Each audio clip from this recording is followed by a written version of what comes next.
அவங்களோட யூரின் கலரை வந்து பார்த்தாலே தெரிஞ்சிடும். லைட் எல்லோவாக இருந்தால் உடம்புக்குள்ளே கழிவு இருக்குன்னு அர்த்தம்.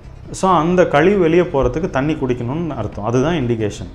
தண்ணி எவ்வளோ குடிக்கணுன்றது ஒவ்வொரு இண்டிவிஜுவல் தான் முடிவு பண்ணும். தனி மனிதனோட ஒரு இதுதான் அது. ஏன்னா ஒருத்தர் வந்து ஹார்ட் ஒர்க் பண்ணுவார், ஒருத்தர் வந்து வெறும் செடென்ட்ரி ஜாப், டெஸ்க் ஜாப் பண்ணுவாங்க, சில பேர் ஏசியில் இருப்பாங்க, இல்லை சில பேர் ஏசியில் இருக்க மாட்டாங்க. ஸோ அப்படி ஒவ்வொருத்தருக்கும் மாறும் அது.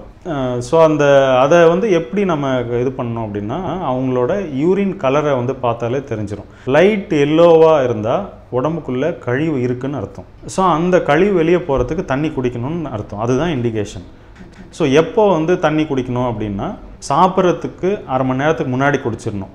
ஒன்ஸு சாப்பிட்டுட்டோம் அப்படின்னா 1 மணி நேரம் கழித்து தான் தண்ணி குடிக்கணும். ஏன்னா ஸ்டொமக்கில் வந்து ஆசிட் செக்ரீட் ஆகுது. நம்ம சாப்பிட்ற உணவை ஜீரணம் பண்ணுறதுக்கு அமிலம் செக்ரீட் ஆகுது.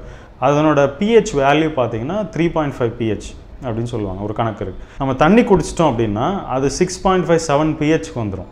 ஸோ அமிலமாக இருக்க வேண்டிய அந்த ஆசிட் வந்து நீர்த்து போகிறதுனால சாப்பிட்ற சாப்பாடு எதுவுமே ஜீரணம் ஆகாமல் உள்ளுக்குள்ளேயே இட்லி மாவு மாதிரி புளிச்சிட்டு இருக்கும். அந்த புளிச்சு போய் வர்றது தான் கேஸு, அசிடிட்டி, இன்டைஜஷன், எனக்கு உப்பசமாக இருக்குது அப்படின்னு சொல்லுவாங்கல்ல. இது எல்லாத்துக்கும் முக்கியமான காரணமே சாப்பிடும்போது தண்ணி குடிக்கிறது, இல்லை சாப்பிட்டு முடிச்சுட்டு உடனே குடிக்கிறது.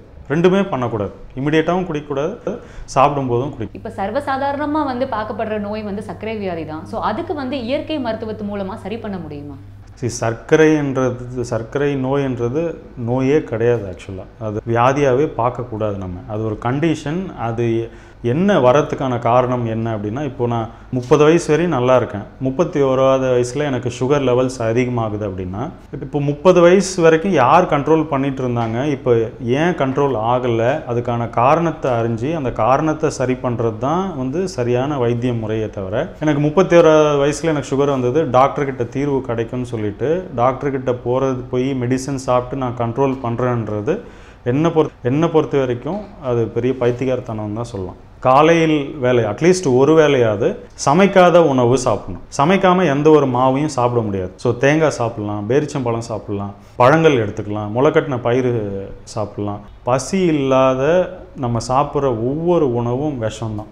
இது திருவள்ளுவரே வந்து அழகாக ஒரு குறளில் சொல்லியிருக்கார். மருந்தென வேண்டாவாம் யாக்கைக்கு அருந்தியது அற்றது போற்றி உணின் அப்படின்னு. இப்போ சின்ன குரலில் உடல் பருமன், சுகர், பிபி, தைராய்டு அத்தனைக்கும் மருந்து இந்த ஒரு குரல்லே அடங்கிடும்.